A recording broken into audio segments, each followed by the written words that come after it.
ঘরের গেলাফ ধরে কানলেও আপনি আমাকে যে মিথ্যা অপবাদটা দিয়েছেন এটা মাফ হবে না যতক্ষণ না আমি মাফ করছি। কথা কি বুঝতে পারছেন?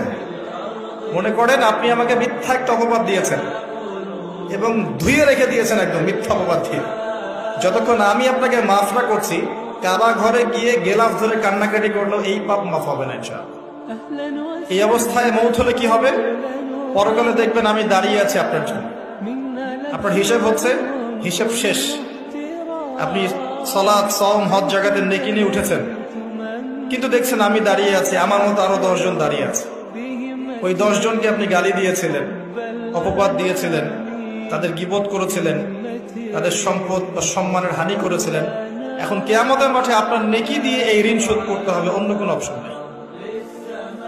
আর যদি নেকি শেষ হয়ে যায় তখন কি হবে? তখন আমার আমলনামা থেকে কিছু গুনাহ আপনাকে নিতে হবে। আল্লাহ পাক ন্যায় বিচারক।